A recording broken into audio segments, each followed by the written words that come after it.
독감이 좀 유행이라 독감에 대해서 간단하게 건강 상식에 대한 간단한 이렇게 내용을 알려드리겠습니다. 독감은 기본적으로 이제 인플루엔자 그 바이러스를 얘기하는데요. 인플루엔자 바이러스 중에 A, B, C, D 타입이 있는데 주로 A 타입이랑 B 타입이 약간 유행을 많이 하고 있습니다. 이제 아무래도 날씨가 추워지고 면역력이 떨어지고 하면은 좀 독감이 유행하게 되는데요. 이러한 독감 증상을 의심해 볼 만한 증상으로는 보통 이제 몸살이나 근육통을 동반하면서 열이 나거나 아니면 이제 전신적인 그런 좀 무기력증이라든가 이런 증상을 호소하는 경우가 주로 있습니다. 그리고 이제 주로 이제 일어나는 증상이 이후에 인후통이라든가 기침이라든가 이제 콧물, 코막힘 이런 걸 동반하게 되고 때로는 이렇게 구역구토, 설사 이런 것도 동반할 수 있는 그런 증상으로 주로 의심해 볼 수 있고, 만약에 이제 의심 증상이 나타난다고 하면은 병원에서 쉽게 이제 진단 키트로 우선 진단을 할 수가 있는데 코로나와 마찬가지로 독감도 이제 신속항원 검사가 있습니다. 그래서 하는 방식은 똑같이 이제 코로나처럼 이제 코를 통해서 검체를 채취해서 그 신속항원 검사를 하게 되면 양성인지 음성인지 10분 만에 판단할 수 있고, 거기서 이제 양성이 나오게 되면은 이제 항바이러스 제제를 투여하게 됩니다. 항바이러스 제제는 보통 이제 먹는 약하고 이제 수액으로 맞을 수 있는 주사제가 있는데 먹는 약하고 수액하고 주사제의 성분은 비슷하나 이제 먹는 약은 이제 5일 정도 처방을 받아서 꾸준히 먹어야 할 수가 있고, 수액은 이제 빠른 효과를 보는 더 장점이 있습니다. 근데 보통은 이제 그리고 먹는 약은 약간 이제 부작용이 있을 수 있고 수액이 조금 부작용이 없는 걸로 알려져 있고요. 그래서 그런 식으로 이제 치료를 하게 되고, 나머지는 이제 그런 증상에 대한 치료는 대증적인 요법을 하게 되는데 그런 인후통이라든가 기침에 대한 대증적인 요법에 대한 치료를 하게 됩니다. 그래서 그런 쪽으로 이제 진료를 보게 되고, 요새 이제 실질적으로 하루에도 이제 5명에서 10명 정도 독감 의심 환자가 오는데 한 30, 40% 정도는 이렇게 양성으로 나오는 경우가 있어서 이제 주변에서 열이 나거나 그런 좀 기침을 많이 심하게 하거나 인후통이 심하거나 이런 사람들이 있으면은 마스크를 쓰라고 권장을 해야 되고, 이제 개인 위생을 좀 철저하게 하시는 게 좋겠습니다. 그러니까 손을 잘 씻고, 아무래도 기본적으로 이게 독감은 비말 감염이기 때문에 인플루엔자 바이러스가 공중에 퍼지거나 폐쇄된 공간에서 퍼지게 되면은 누구든지 걸릴 수 있습니다. 그래서 이제 그런 증상을 호소하시는 분들은 마스크를 쓰고 다녀야 하고, 아니면 그런 증상을 접촉하게 되면 마스크를 쓰는 게 좋겠습니다. 그리고 손을 잘 씻고 기본적으로 이제 개인 위생을 철저히 하고 면역력을 기르는 그런 수액 같은 거나 영양제 같은 걸 꾸준히 드시면은 독감 예방에 더 도움이 되실 거고요. 예방 접종도 있는데 예방 접종은 보통 한 30, 40% 정도 막아준다고 알려져 있고, 그게 이제 예방 접종을 하게 되면은 되게 완전히 막는 건 아니지만 좀 덜 아프게 지나간다고 알려져 있습니다. 그래서 보통 그리고 예방 접종을 하게 되면 한 2주 후에 면역력이 생긴다고 알려져 있습니다. 그래서 아직까지도 이제 예방 접종하는 기간이고, 이런 것들을 통해서 이제 요새 유행하는 그런 질병을 조금 이렇게 억제하거나 이렇게 잘 넘어가실 수 있게 건강 관리를 잘 하셨으면 좋겠습니다. 이상입니다.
병동에서 일하다가 건강관리센터로 부서 이동이 되었을 때에 생긴 일입니다.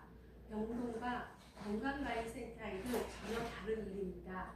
처음 접하는 일이라서 알고 있는 업무 지식도 없고 늦은 나이에 부서 이동을 했기에 많이 어려웠습니다.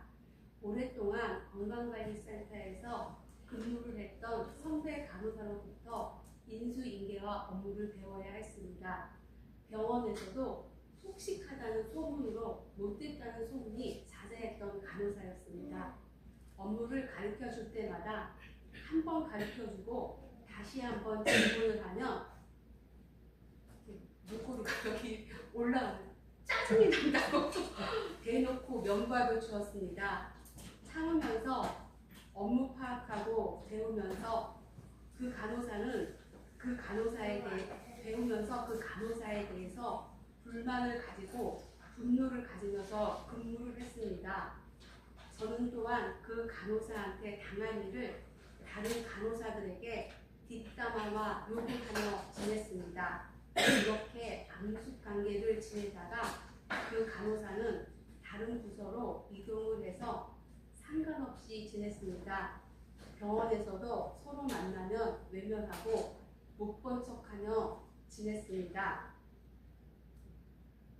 저는 에브다 교회에서 원정희 목사님의 신앙과 설교 말씀을 들으면서 예수님의 사랑과 예수님의 말씀대로 살고 계신 목사님을 뵈면서 나의 모습이 굉장히 악하고 못됐다는 나의 모습을 보고 부끄러움을 갖게 되었습니다.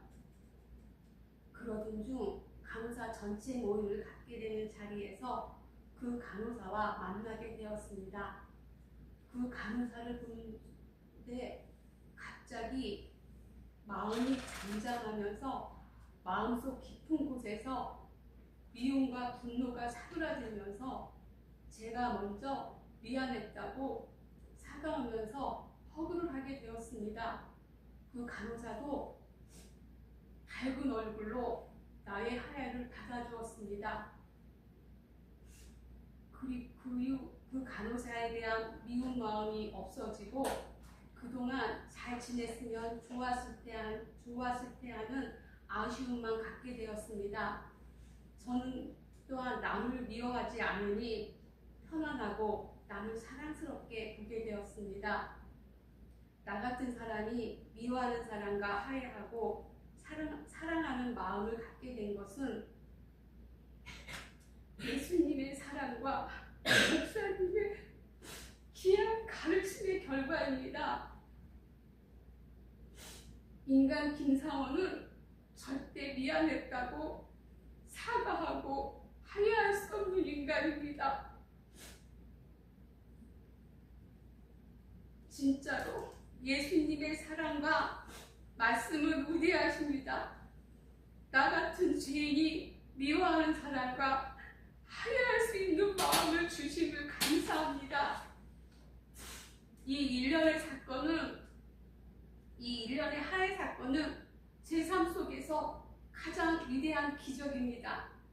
마지막으로 대먹지 못한 인간을 인간답게 만들어 주신 목사님과 하나님께